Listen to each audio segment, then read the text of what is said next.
Avez-vous déjà ressenti cette sensation de submersion émotionnelle, comme si vos sentiments vous échappaient complètement? Dans notre monde moderne, rythmé par une cadence effrénée et des défis constants, il n'est pas rare de se sentir débordé, vulnérable face aux aléas de la vie. Mais que diriez-vous si je vous proposais une approche millénaire, éprouvée par le temps, pour vous aider à naviguer sereinement dans ces eaux tumultueuses de l'existence?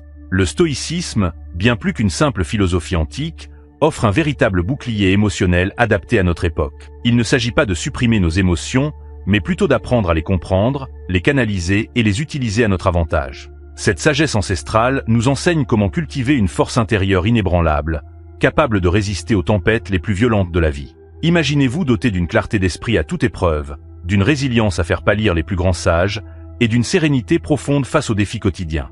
C'est précisément ce que les stratégies stoïciennes que nous allons explorer ensemble peuvent vous apporter. Elles ne sont pas de simples concepts abstraits, mais des outils concrets pour transformer votre vie, améliorer vos relations et atteindre une paix intérieure durable. Si vous souhaitez embarquer dans ce voyage transformateur, je vous invite chaleureusement à vous abonner à la chaîne Esprit Stoïcien et à activer les notifications.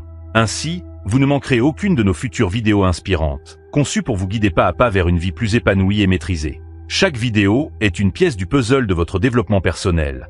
Alors restez avec moi jusqu'au bout. Ensemble, nous allons découvrir comment le stoïcisme peut devenir votre allié le plus précieux dans la quête d'une vie pleine de sens et de sérénité. Commençons notre voyage au cœur des stratégies stoïciennes pour vous protéger émotionnellement. Ces techniques ancestrales, loin d'être obsolètes, s'avèrent être des outils précieux dans notre quotidien moderne. La première étape de notre périple nous conduit à la pratique du jugement objectif. Cette compétence, pierre angulaire de la philosophie stoïcienne, consiste à discerner clairement les faits bruts de nos interprétations souvent chargées émotionnellement. Pour illustrer ce concept, laissez-moi vous partager une anecdote personnelle qui m'a profondément marqué. Il y a quelques années, je me suis retrouvé au cœur d'un malentendu professionnel qui aurait pu dégénérer en conflit ouvert. Un collègue avait omis de m'inclure dans une réunion importante, ce que j'ai immédiatement interprété comme un acte délibéré d'exclusion. Ma réaction initiale fut un mélange de colère et de frustration. Cependant, en appliquant le principe du jugement objectif, j'ai pris le temps de noter les faits, je n'avais pas été invité à la réunion. Point. Tout le reste, les intentions supposées de mon collègue, mon sentiment d'être dévalorisé, n'étaient que pure interprétation de ma part. Cette prise de conscience m'a permis d'aborder la situation avec calme et ouverture d'esprit, découvrant par la suite qu'il s'agissait d'une simple erreur administrative. Cette expérience m'a enseigné la puissance de l'observation détachée de nos pensées, sans nous y identifier aveuglément. Pour intégrer cette pratique dans votre quotidien, je vous recommande vivement l'exercice du journal réflexif stoïcien. Chaque soir, prenez quelques minutes pour noter les événements marquants de votre journée, en séparant consciencieusement les faits objectifs de vos interprétations subjectives. Vous serez surpris de constater à quel point cette simple habitude peut transformer votre perception des situations et apaiser vos réactions émotionnelles. Passons maintenant à la deuxième étape de notre exploration, l'acceptation de ce qui échappe à notre contrôle. Cette notion, bien que simple en apparence, est d'une profondeur remarquable. Pour mieux la saisir, imaginez un jardinier passionné. Il peut choisir les graines à planter, préparer soigneusement le sol, arroser régulièrement ses plantations. Mais il ne peut contrôler ni la météo, ni les parasites, ni même la vitesse de croissance de ses plantes. Le jardinier sage concentre son énergie sur ce qu'il peut influencer, acceptant sereinement les aléas de la nature. De la même manière, dans notre vie quotidienne, nous gagnerions à identifier clairement notre sphère d'influence et à y consacrer nos efforts, plutôt que de nous épuiser en vain contre des éléments hors de notre portée. Cette acceptation n'est pas synonyme de passivité ou de résignation. Au contraire, elle libère une énergie considérable, auparavant gaspillée en frustration stérile, que nous pouvons réinvestir dans des actions constructives. En cultivant cette attitude, vous développerez progressivement une sérénité face aux événements extérieurs, renforçant ainsi votre bouclier émotionnel. La troisième stratégie stoïcienne que nous allons explorer est la cultivation de la vertu intérieure. Il s'agit ici de définir et d'incarner nos valeurs personnelles, en harmonie avec les vertus cardinales du stoïcisme, la sagesse, la justice, le courage et la tempérance. Cette démarche va bien au-delà d'une simple liste de principes moraux.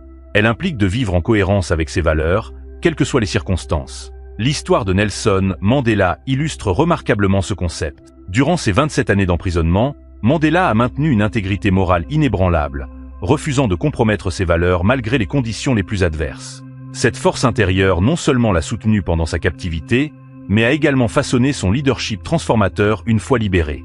En cultivant ainsi notre propre vertu intérieure, nous construisons une source inépuisable de force et de stabilité émotionnelle, indépendante des circonstances extérieures. Avançons maintenant vers notre quatrième stratégie, l'anticipation des défis ou préméditatio malorum comme l'appelaient les stoïciens. Cette technique consiste à visualiser les obstacles potentiels pour mieux s'y préparer mentalement et émotionnellement.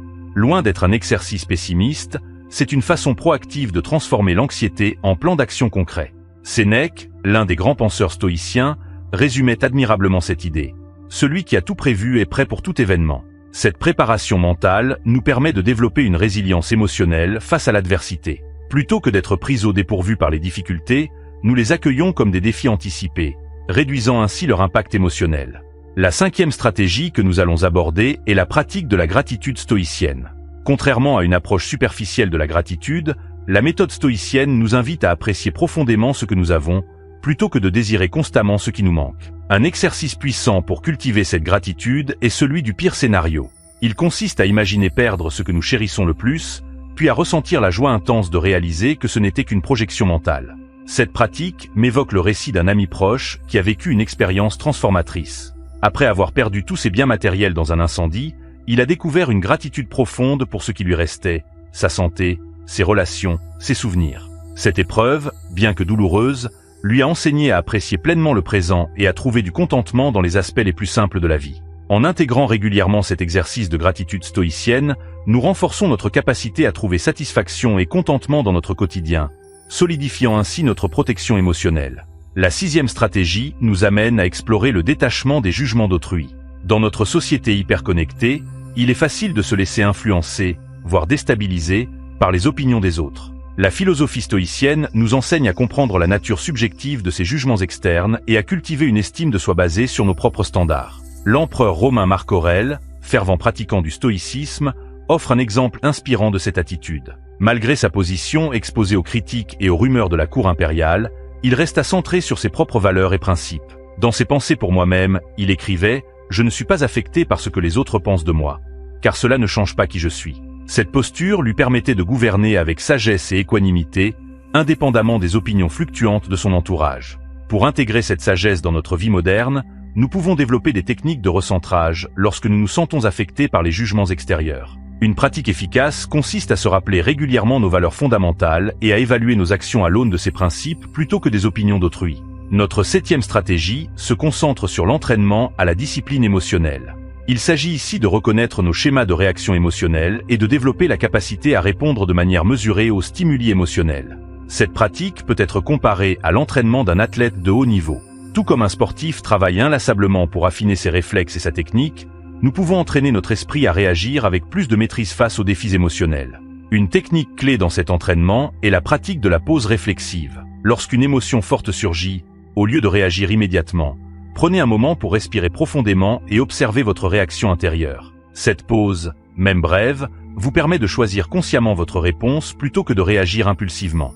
Avec le temps et la pratique, cette discipline émotionnelle deviendra de plus en plus naturelle, renforçant considérablement votre résilience face aux aléas de la vie.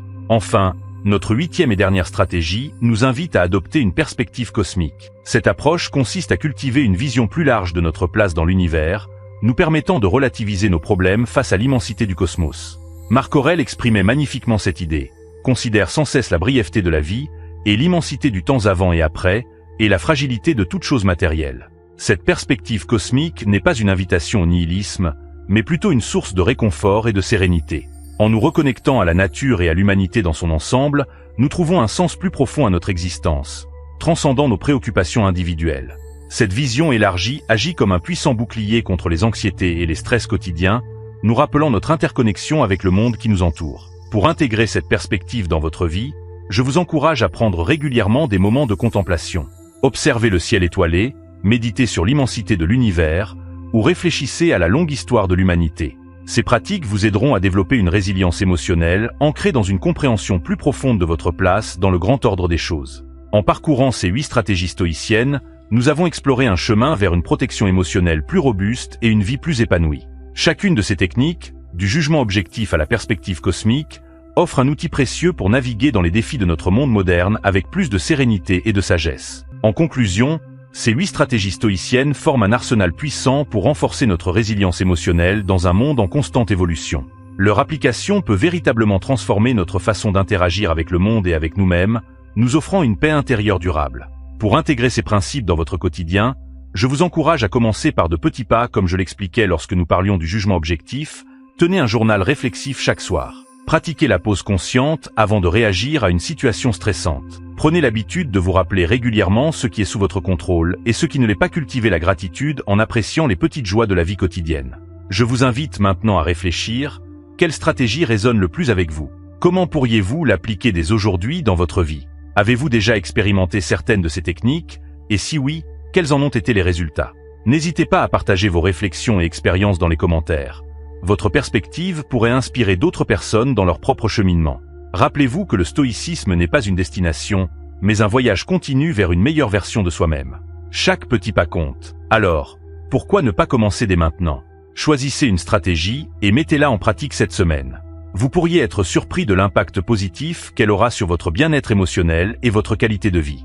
Ensemble, nous pouvons cultiver une force intérieure inébranlable, capable de transformer les défis en opportunités de croissance. Merci d'avoir suivi cette vidéo, et n'oubliez pas, votre voyage vers une vie plus épanouissante commence maintenant. À bientôt pour de nouvelles explorations stoïciennes.